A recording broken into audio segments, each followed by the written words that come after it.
Hello everyone, my name is Putra Binda Berlian with student identity number is 2302901.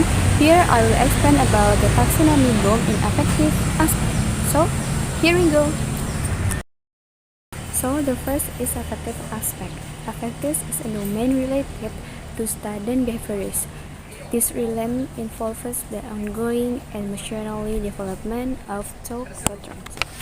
This domain is include how students deal with things emotionally, such as feeling, value, appreciation, enthusiasm, motivation, and attitudes. Jadi, affective aspek ini merupakan ranah yang berkaitan dengan perilaku dari masing-masing siswa. Ranah ini tuh mencakup bagaimana siswa menghadapi berbagai hal itu secara emosional, seperti perasaan, nilai, penghargaan, antusiasme, motivasi, bahkan sikap.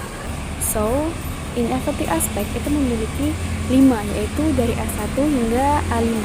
Yang pertama itu ada receive atau menerima, yang kedua itu ada respon atau merespon, yang ketiga itu ada value atau menilai, yang keempat itu ada organize atau mengatur, dan yang terakhir itu ada internalize atau menunjukkan. Berikut adalah contoh dari penggunaan masing-masing tingkatan. The first is receive atau menerima. Can you accept the importance of listening to others during group discussion? Jadi di sini artinya adalah apakah kamu menerima pentingnya mendengarkan orang lain ketika berdiskusi? Nah, di sini kita menggunakan KKO berupa accept atau menerima. Pertanyaan ini masuk ke dalam A1 karena pertanyaan ini menstimulus siswa untuk memperhatikan atau memberi respon awal terhadap suatu nilai.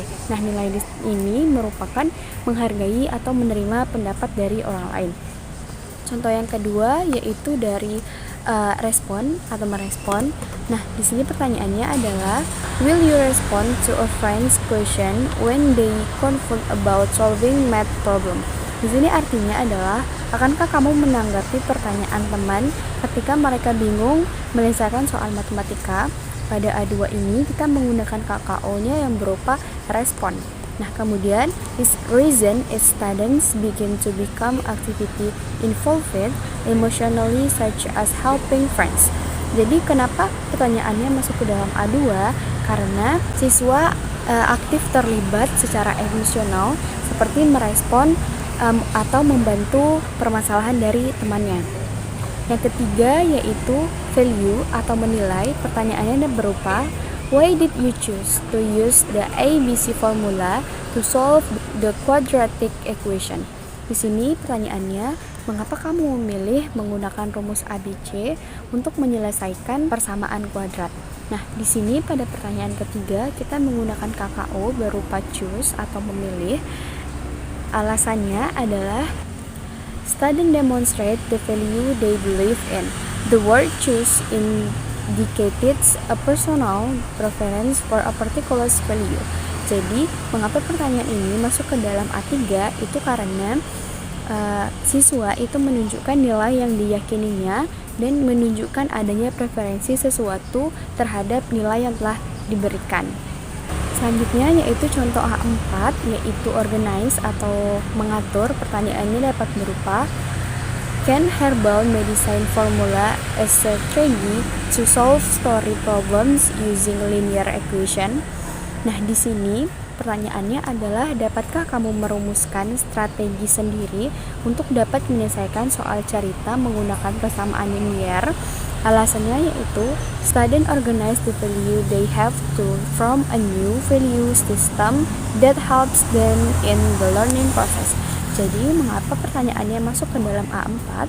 Yaitu karena siswa itu mengorganisasikan atau mengatur cara menyelesaikan permasalahan cerita yang telah diberikan untuk membantu mereka dalam proses pembelajaran. Jelas, yaitu contoh dari A5 yaitu internalize. Nah, di sini pertanyaannya berupa, how do you show that triangle ABC is congruent to triangle DEF? Kemudian reason is students are able to demonstrate real behavior that can be observed in the process of learning mathematics.